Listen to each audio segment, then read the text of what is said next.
Well, good evening, friends. Mark Holmes here, and as always, I want to thank you all for watching, commenting, subscribing, and being part of the Joe Boo Sports Report. Without you guys, this literally does not work.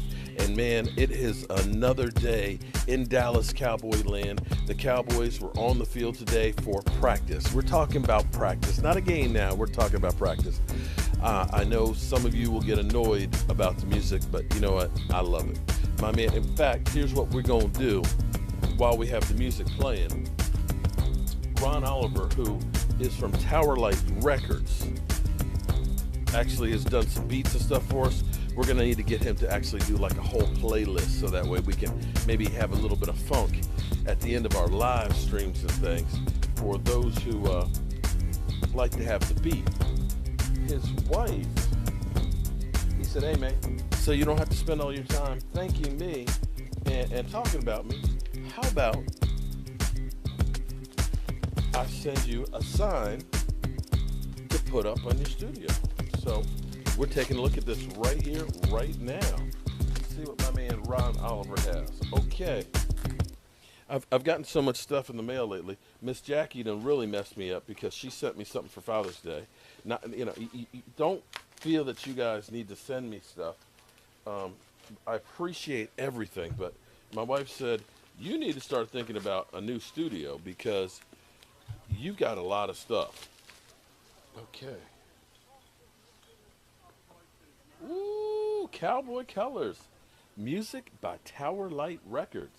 All right, now I got to figure out exactly where this is going to go, but I'll probably have it hanging up underneath the desk here. That's nice. Heck, I might need to get her to make me some signage. All right, so on to the Dallas Cowboys. And before I get to the Dallas Cowboys, this might be good news for somebody like, say, David Irving. The NFL put out a warning about Teradol. I think it's Teradol. I may have pronounced it wrong. I know it's the narcotic that we actually had for our dog when our dog had back surgery. In fact, when I was at the doctor about my knee, I get a MRI on my knee on Thursday. One of the pain meds that they said they can give me is Teradol, I believe it is. Now, the NFL put out a warning for the players not to use Teradol in anticipation of pain management because you can have internal bleeding from it, because a lot of these opioids that you are given do a lot of bad things, a lot of side effects. And this is where David Irving was kind of saying, when you smoke weed, you don't have quite as many side effects. So the NFL, trying to be forward thinking, is actually having grants or giving out grants of up to $1 million for proposals on medication that will help with pain management. David Irving, you might want to give the NFL a call and say, hey, we can deal with that pain management with passing the Dutchie from the left-hand side. Mike's been over here telling me because he's been seeing that I've been in a lot of pain. I've actually got back spasms right now that are going on, that are going down my leg, and my knee is killing me from, I think it's either torn meniscus if there's any left in there, or an ACL. So I'm beginning to think about pain management myself. I just hate to take pain pills.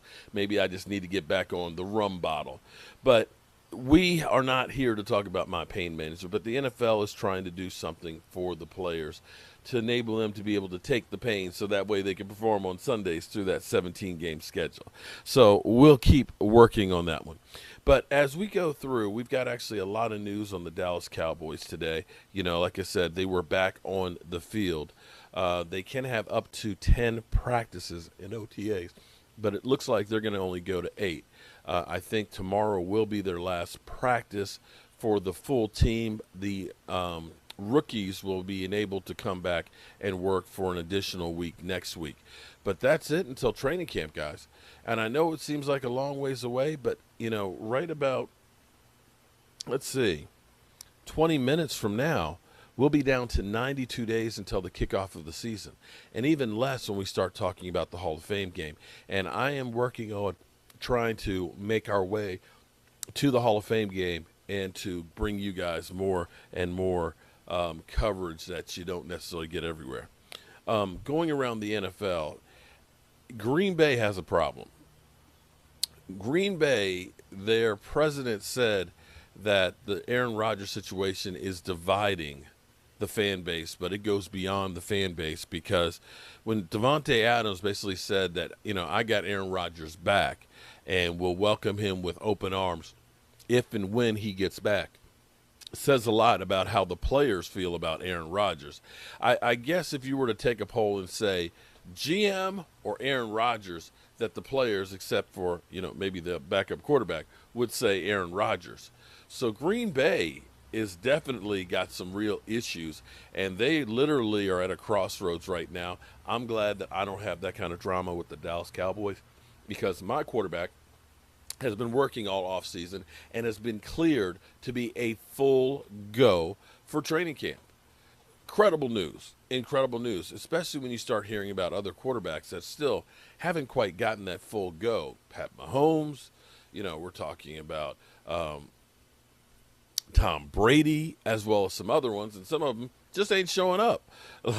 like Eastside Shirley, that your man Deshaun Watson is not showing up. So, you do have Tyrod Taylor. But going through the news on the Dallas Cowboys, of course, for today, practice was really intense. Couple of nice things that we're hearing about is Micah Parsons. Micah may end up being our X-Man for the Dallas Cowboys because he has lined up in all of the linebacking positions, as well as finding out, D-Law found out that he also does some pass rushing in high school. And so they're working in basically saying he's going to work on his pass rushing skills during the break between training camp. And D-Law is kind of taking him under his wing on that one. See, this is what's kind of cool is you have these players. I'm not going to say that he's one of those generational type of guys just yet. But you had guys like Reggie White that could line up anywhere across the defensive line. Excuse me. I'm sorry. Forgive me. That could line up anywhere across the defensive line. And you had to account for him anywhere. You would look for mismatches that would give you the advantage, that would give you a play. And that may be what we're looking at with Micah. Putting him as the middle linebacker or the weak side or the strong side, or hell, having him as an outside linebacker in the 3-4. Giving you an advantage where if he's got to go ahead and rush against, say, a tight end is having to block him, oh, man. You can blitz him from different places. This is actually nice to know that this guy's going to be able to fit. This is where you can have Van Der Esch trying to do the heavy as a middle linebacker. You end up having Jalen Smith on the weak side and things trying to come in from that way. Maybe you end up putting my man outside as a rover, and he ends up coming through and blitzing. So there's a multitude of things when you have playmakers that you can do with them to confuse the offense. Got to love that. Another thing that's been really, in practice today, they said he lined up and literally would have been an easy sack, and he's looking really, really good and coming along a lot faster than what you would expect. Calvin Joseph, that's a different story. Calvin is now back at practice, but he's got a lot of catching up to do with the team. He missed 10 days. I'm still kind of confused if it was the COVID shot that he was having a reaction to, or if it was he actually had COVID and was quarantined for 10 days. I'll get clarity on that sometime in the very, very near future. Another thing that was really kind of interesting and definitely sparked my interest is the evolution of Randy Gregory. When you get older, you start to learn and know better. Sometimes in life, they always say, I wish I knew then what I know now. Many times I wish I had the football knowledge that I have now back when I was in college. I wish I had the desire and the work ethic that I have now back when I was in college, because college would have been easy. Football would have been so much easier. But you have to grow and get older to learn. And it seems like Randy Gregory is one of those guys that has definitely grown tremendously. Him losing football and losing something that you truly love will change your perspective on life. And for Randy Gregory, who was working, I believe it was it FedEx? But working a regular job, he actually said that job actually gave him peace. So sometimes a slice of humble pie or harder work or different work than what you're used to will help you to grow and appreciate what you may have had. This was actually almost poetic. It's a lot of self-love. There was a time in my life when you could ask me to say one good thing about myself, and I couldn't. I could tell you 20 bad things. I've come a long way from that. I could say a lot of good things about myself now. I'm very proud of myself. I am proud of where I am at. I am proud of the journey I took. A lot of guys didn't make it this far in the league as I have, and I've made a lot of mistakes. But I think I've earned what I have gotten, whether it's bad or good, and I'm going to continue to do that. My best years are to come. They are ahead of me. Randy Gregory. That's big, because he's another guy who also talked about this being his contract year. We have a lot of guys that are in contract years, and he recognizes if I play well, if I make it look kind of like what Aaron Rodgers did, if I play well enough that they say, we can't move on from you, we got to keep you, the sky's the limit on that contract and that money that he lost out on. Because make no mistake about it, he would have been a first-round draft pick had it not been for the failed drug test. And in life, a lot of times, you're not given the second opportunity to make up for past mistakes. It sounds like he is, and of course with the help of the NFL, not suspending for weed usage, that he has the opportunity that the sky's the limit. He's got the tools. They're rough. They need to be sharpened and honed. But he could be one of those guys that we look at and say, wow, where did he come from? But he's not the only one that we look at and realize that it's do or die for me. Even Michael Gallup, who has been, everything that you could expect and more from a third-round draft pick. The Cowboys got their value more, definitely more than what they put into Michael Gallup. But he recognizes, too, that this is an opportunity that I've got to play well to try and get that contract and make the Cowboys say, we can't live without you. And, of course, he would rather stay here with the Dallas Cowboys. You got to love all of these guys and the situations that they're in. You can even look at Van Der Esch. Instead of pouting and being mad at the Cowboys, realizes the same thing. So you have a lot of guys that kind of have a chip on their shoulders with a lot to prove, not only as a Dallas Cowboy, but their financial future. And you're going to see a lot of guys, I believe, that are going to be selling out to try and make sure that they can get the most that they can because, well, let's face it, if you know that if I ball out, I'm going to get a big fat raise, you're going to work a little harder than if you know I'm already paid. My refrigerator's full.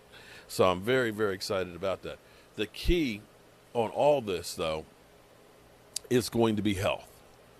The Dallas Cowboys thus far, knock on wood, and that is wood. I love my wood. But knock on wood, that you're going to have a lot of guys. Life depends on it because basically I was just going through is we need to stay healthy. There's no ifs, ands, or buts about it. And when you look at a team like San Francisco had 2 season-ending injuries today. One of their tackles ended up tearing his ACL. Another person ruptured their Achilles tendon. And practices that aren't padded contact ones. And when you start losing 2 players for the season this early, that hurts. And let's hope that the Dallas Cowboys can make it through TAs unscathed. Because last year, you can see what happens when the Dallas Cowboys, like everybody else, loses players. It's just hard to function. So with that being said, I think you guys are all caught up to speed right now with everything that is the Dallas Cowboys. I am helping the wife because she decided that she was going to paint the guest bathroom. And that was all that we were going to do. So you know how that worked out. So that went from new medicine cabinet, new countertop, new faucet, new vanity, scraping and cleaning out all the grout. The grout lines, and of course recaulking, and the list goes on. The list goes on. So I'm gonna take my broke down self to Home Depot for the 4th time today, so that way I can go ahead and get the plumbing parts to go ahead and finish hooking up the sink. But you know the deal, guys. As always, I want to thank you all for watching, commenting, subscribing, and being part of the show for the Sports Report.